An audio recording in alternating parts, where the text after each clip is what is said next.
ពុកម៉ែបងប្អូនជាទីគោរពរាប់អានលោកអ្នកប្រហែលជាបានឃើញហើយបាននៅជំនួបនៃការចរចាជុំទី1ជុំទី2របស់មន្ត្រីទូតសហរដ្ឋអាមេរិកបាទក្រោមរដ្ឋបាលរបស់លោកដូណាល់ត្រាំជាមួយនឹងមន្ត្រីទូតរបស់តេហេរ៉ង់ដែលដឹកនាំដោយលោកអាយ៉ាស្តូឡាសខាមីណេដែលជាកិច្ចប្រជុំជុំទី2បាទកាលពីថ្ងៃទី19កន្លងទៅនាទឹកដីប្រទេសអ៊ីតាលីនៅក្នុងទីក្រុងរ៉ូមនោះបាទធាតុពិតជាក់ស្ដែងដែលយើងមើលឃើញសេចក្តីថ្លែងការណ៍របស់ហេរ៉ង់ក្តីសេចក្តីថ្លែងការណ៍របស់សហរដ្ឋអាមេរិកក្តីសុទ្ធតែបង្ហាញពីចំណុចវិជ្ជមានបាទសុទ្ធតែបង្ហាញពីលទ្ធផលវិជ្ជមានក៏ប៉ុន្តែគេសួរថាតើនៅពីក្រោយវាំងនននៃការពិភាក្សាទាំងជុំទី1ក្តីនៃការពិភាក្សាទាំងជុំទី2ក្តីលទ្ធផលជាវិជ្ជមានបាទដែលមន្ត្រីទាំងពីរអះអាងបែបនោះសួរថាតើជាលទ្ធផលអ្វីឲ្យពិតប្រាកដតាក់ទងទៅនឹងជំនួបជុំទី1ក្តីជំនួបជុំទី2ក្តីបាទក៏ប៉ុន្តែអ្វីដែលគួរឲ្យចាប់អារម្មណ៍នៅពីក្រោយវាំងនននៃការចរចាទាំងជុំទី1ទាំងជុំទី2នេះបើតាមមន្ត្រីជំនាញបើតាមអ្នកជំនាញគេបានមើលឃើញថាវាមិនមែនជារឿងល្អនោះទេនៅពីក្រោយនយោបាយបាទនៃការចរចារបស់មន្ត្រីទូតសហរដ្ឋអាមេរិកនៃការចរចារវាងមន្ត្រីទូតរបស់ទីក្រុងតេហេរ៉ង់នាពេលនេះបាទដែលនៅចំពោះមុខគេមើលទៅហាក់បីដូចជាល្អប្រសើរក៏ប៉ុន្តែរឿងនៅពីក្រោយបាទវាំងនននៅពីក្រោយនោះវាកំពុងតែកើតមាននៅការត្រៀមជើងព្រួលយ៉ាងខ្លាំងបាទការត្រៀមខ្លួនយ៉ាងខ្លាំងមែនទែនទាំងសហរដ្ឋអាមេរិកក្តីទាំងអ៊ីស្រាអែលក្តីក៏ដូចជាទាំងទីក្រុងតេហេរ៉ង់ក្តីគឺសុទ្ធតែកំពុងត្រៀមខ្លួនមែនទែនក្នុងការដែលអាចប្រជុំមុខដាក់គ្នាដែលមានន័យថាសង្គ្រាមអាចនឹងផ្ទុះឡើងនៅក្នុងរយៈពេលដ៏ខ្លីខាងមុខនេះប្រសិនណាបើកិច្ចចរចាបាទនៃការស្វែងរកការបិទបញ្ចប់កម្មវិធីនុយក្លេអ៊ែររបស់ទីក្រុងតេហេរ៉ង់បាទដែលដឹកនាំដោយលោកអាយ៉ាតូឡាសខាមីណេនេះមិនទទួលបានជោគជ័យទេច្បាស់ណាស់ការប្រើប្រាស់នៅកងកម្លាំងទ័ពបាទដែលមានកងកម្លាំងដូពិសេសរបស់អ៊ីស្រាអែលជាដើមការត្រៀមខ្លួនដ៏សម្បើមរបស់អ៊ីស្រាអែលនឹងត្រូវប្រឈមមុខបាទដោយផ្ទាល់យ៉ាងពិតប្រាកដជាមួយនឹងអេរ៉ង់ដែលមិនអាចជៀសរួចនោះទេបាទហេតុអ្វីបានជាខ្ញុំលើកឡើងបែបនេះបាទពិតណាស់បើយោងតាមការចុះផ្សាយដោយសារព័ត៌មាន AFP បានលើកឡើងបាទតាក់ទងទៅនឹង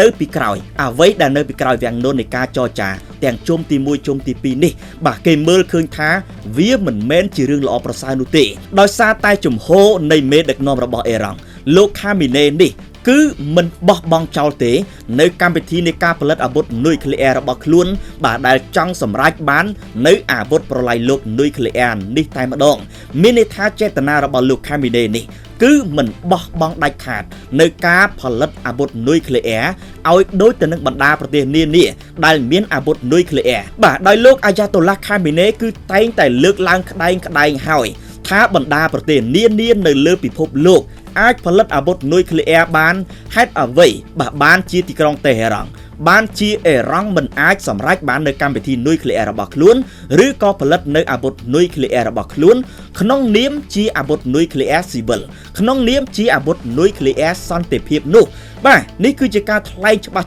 តែម្ដងរបស់លោកខាមីណេតបទៅកាន់សហរដ្ឋអាមេរិកក៏ដូចជាតបទៅកាន់ពិភពលោកឲ្យបានជ្រាបតាក់ទងទៅនឹងគោលបំណងវត្ថុបំណងបាទនៃការចង់ផលិតនៅអាវុធនុយក្លេអ៊ែរនេះបាទដែលចេតនានេះហើយត្រូវបានគេមើលឃើញត្រូវបានអ្នកជំនាញមើលឃើញក៏ដូចបាទជាក្រុមអ្នកវិភាគជាច្រើនបានមើលឃើញថាជំហររបស់តេហេរ៉ង់នាពេលនេះគឺវាផ្ទុយស្រឡះបាទទៅនឹងអ្វីដែលរដ្ឋបាលលោកដូណាល់ត្រាំចង់បានគឺការបញ្ឈប់តែម្ដងនៅការផលិតអាវុធនុយក្លេអ៊ែរមិនថាជាកម្មវិធីនុយក្លេអ៊ែរក្នុងកម្រិតណានោះទេបាទគឺត្រូវតែបញ្ឈប់តែម្ដងបើមិនបញ្ឈប់ទេសហរដ្ឋអាមេរិកក្រោមរដ្ឋបាលរបស់លោកដូណាល់ត្រាំនេះបាទនឹងមានចំណាត់ការក្តៅតាមរយៈការប្រើប្រាស់នៅកម្លាំងយោធាតែម្ដងបាទជាក់ស្ដែងដូចដែលយើងបានឮហើយបាទនៅការថ្លែងសាររបស់លោកដូណាល់ត្រាំច្បាស់បាទទៅកាន់ទីក្រុងតេហេរ៉ង់ផ្ទាល់ដោយលោកត្រាំលើកឡើងថាប្រសិនណាបើកិច្ចចរចាការស្វែងរកកិច្ចចរចា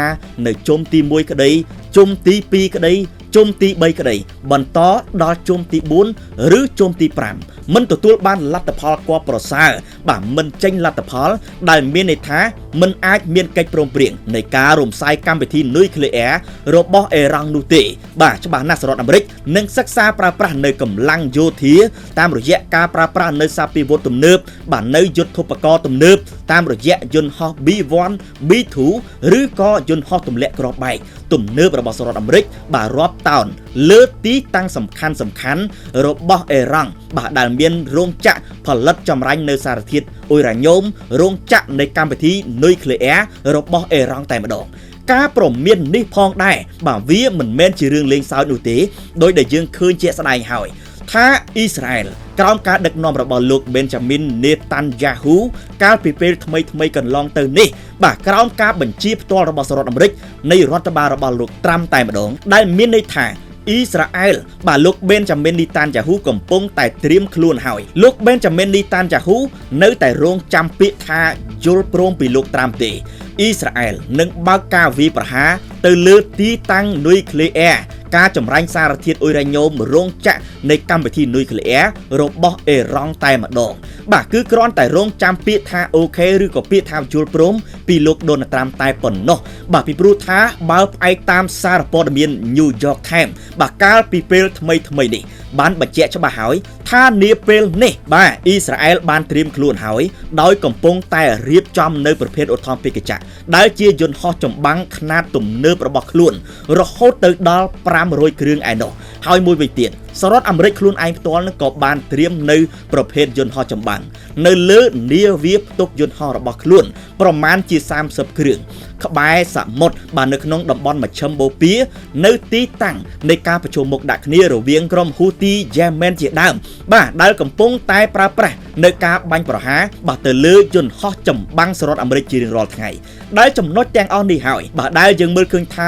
សុទ្ធតែជាចំណុចក្តៅនៅពីក្រោយខ្នងឬនៅពីក្រោយវាំងនននៃការចរចាជុំទី1ជុំទី2បើទោះបីណាជាគេមើលឃើញថាវាមានលទ្ធផលវិជ្ជមានវាមានលទ្ធផលល្អប្រសើរបាទដែលមន្ត្រីទូតសហរដ្ឋអាមេរិកក្តីមន្ត្រីទូតអ៊ីរ៉ង់ក្តីលើកឡើងថាវាមានលទ្ធផលល្អប្រសើរ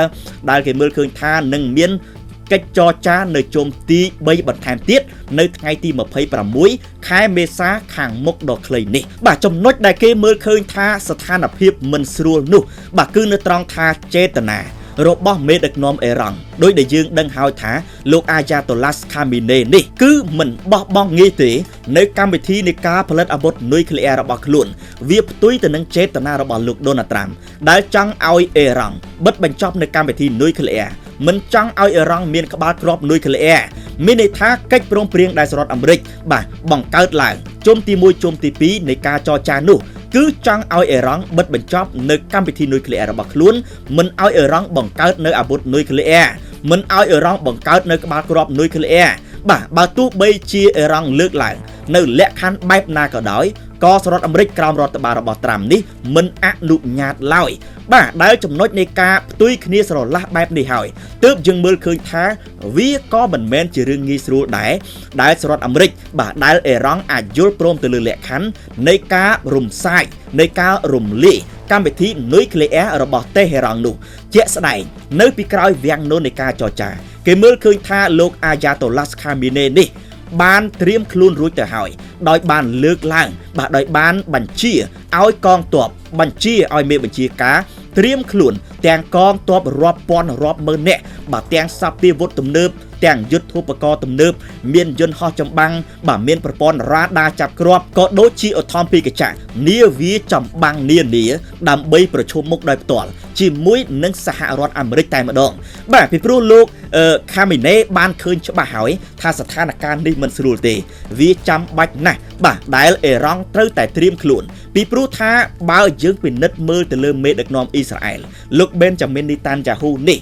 គឺចង់វាយប្រហារទៅលើអ៊ីរ៉ង់តែម្ដងមានន័យថាទទួលបានការគ្រប់គ្រងពេញទំហឹងហើយសម្រាប់សហរដ្ឋអាមេរិកបាទនៅតែរងចាំពាក្យថាយល់ព្រមទេអ៊ីរ៉ង់នឹងបើកការវាយប្រហារសន្ធប់ ទៅលើទីតាំងសំខាន់នៃការចម្រាញ់សារធាតុអ៊ុយរ៉ាញ៉ូមបាទបំផ្លាញទៅលើរោងចក្រផលិតនុយក្លេអ៊ែររបស់អ៊ីរ៉ង់តែម្ដងមួយវិញទៀតបើតាមសារព័ត៌មាន New York Times នេះបាទក៏បានបង្ហើបច្បាស់ដែរថានាពេលនេះបាទអ៊ីស្រាអែលមិនត្រឹមតែត្រៀមនៅយន្តហោះចម្បាំងប្រមាណជាង500គ្រឿងនោះទេក៏ប៉ុន្តែថែមទាំងត្រៀមនៅកងកម្លាំងដូពិសេសទៅទៀតបាទដែលអាចវាយរុលចូលយ៉ាងលឿនចូលទៅកាន់ទឹកដីរបស់អ៊ីរ៉ង់វាប្រហារទៅលើទីតាំងសំខាន់វាប្រហារទៅលើហេដ្ឋារចនាសម្ព័ន្ធសំខាន់ដើម្បីធ្វើឲ្យអ៊ីរ៉ង់ធ្លាក់ដៃដើម្បីធ្វើឲ្យអ៊ីរ៉ង់ទន់ខ្សោយ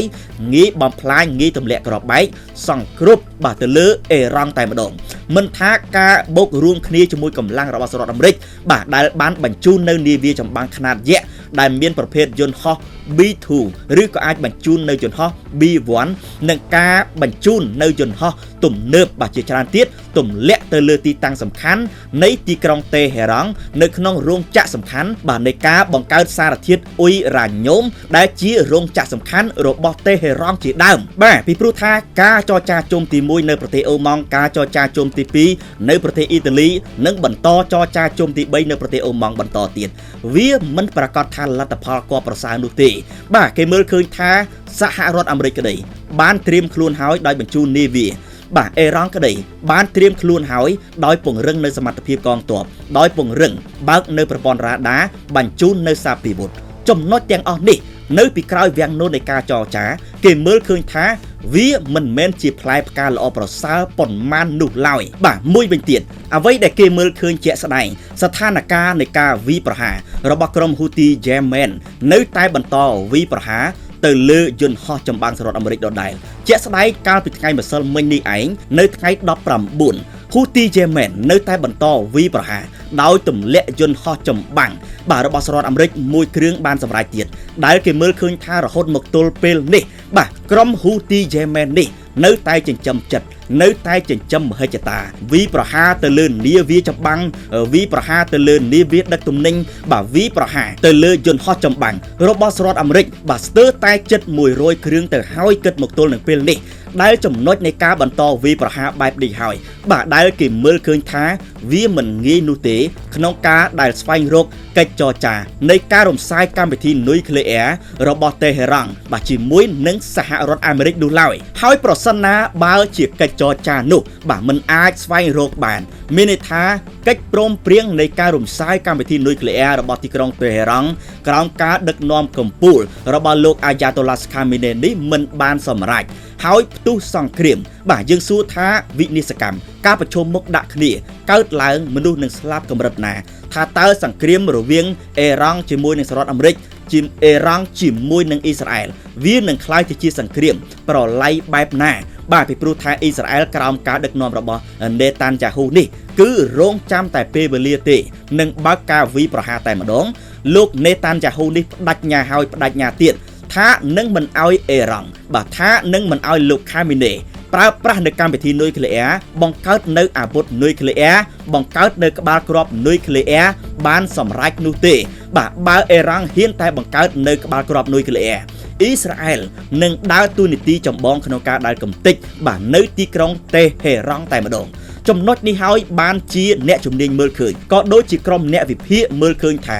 នៅពីក្រោយវាំងនោះនៃការចរចាជុំទី1ក្តីជុំទី2ក្តីបន្តដល់ជុំទី3បន្តដល់ជុំទី4បើលទ្ធផលមិនសម្រេចបាទច្បាស់ណាស់សង្គ្រាមដោយផ្ទាល់រវាងសហរដ្ឋអាមេរិកជាមួយអ៊ីរ៉ង់សង្គ្រាមដោយផ្ទាល់រវាងអ៊ីស្រាអែលជាមួយអ៊ីរ៉ង់នឹងកើតមានឡើងយ៉ាងពិតប្រាកដបាទដែលคล้ายទៅជាសង្គ្រាមប្រឡ័យដែលคล้ายជាសង្គ្រាមចំណុចក្តៅទី2បន្ទាប់ពីរុស្ស៊ីនិងអ៊ុយក្រែនយ៉ាងពិតប្រាកដបាទដែលចំណុចនេះត្រូវបានគេមើលឃើញយ៉ាងដូចនេះឯងពីព្រោះថាចេតនាមិនចុះសម្រុងគ្នារវាងមេដឹកនាំអ៊ីរ៉ង់និងចេតនាមិនចុះសម្រុងគ្នារវាងលោកត្រាំនេះត្រូវបានគេមើលឃើញថាវាប្រកាសជារុញស្ថានភាពឲ្យកើតជាសង្គ្រាមយ៉ាងពិតប្រាកដបាទហើយចំណុចនៃការត្រៀមទ័ពរបស់អ៊ីស្រាអែលក្តីត្រៀមទ័ពទាំងយប់បាទមានន័យថាប្រសិនណាបើសហរដ្ឋអាមេរិកចេញបញ្ជាទាំងយប់បាទលោកប៊ិនចាមីននីតានយ៉ាហ៊ូនេះនឹងបើកប្រតិបត្តិការទាំងយប់បាទវាយប្រហារកំទេចទៅលើអ៊ីរ៉ង់តែម្ដង បាទដែលចំណុចទាំងអស់នេះហើយសុទ្ធតែជាចំណុចរសើបមែនទែន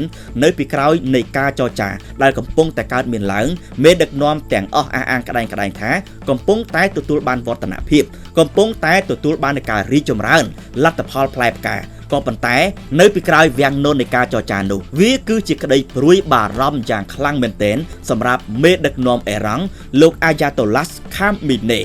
បាទអរគុណច្រើនបាទពុកម៉ែបងប្អូននេះគឺជាបទវិភាគថ្មីជូនលោកអ្នកបាទតាក់ទងទៅនឹងវាំងនននៅពីក្រោយកិច្ចចរចាជុំទី1ជុំទី2និងបន្តជុំទី3នៅថ្ងៃទី26ខែមេសាដ៏ខ្លីខាងមុខនេះនៅប្រទេសអូម៉ង់យើងសង្ឃឹមថាលទ្ធផលនឹងវិជ្ជមានដូចទៅនឹងអ្វីបាទដែលមន្ត្រីទូតសហរដ្ឋអាមេរិកដូចទៅនឹងអ្វីដែលមន្ត្រីទូតបាទអេរ៉ង់លើកឡើងក៏ប៉ុន្តែយើងនឹងបន្តរងចាំមើលទៀតថាតើស្ថានភាពនៅមជ្ឈមបូព៌ានេះនឹងប្រែប្រួលបែបណាថាតើមេដឹកនាំអ៊ីស្រាអែលលោកប៊ែនចាមីននីតានយ៉ាហ៊ូដែលកំពុងតែត្រៀមទ័ពនេះនឹងបើកប្រតិបត្តិការវាយប្រហារទៅលើតេហេរ៉ង់ឬយ៉ាងណាបាទសូមអរគុណ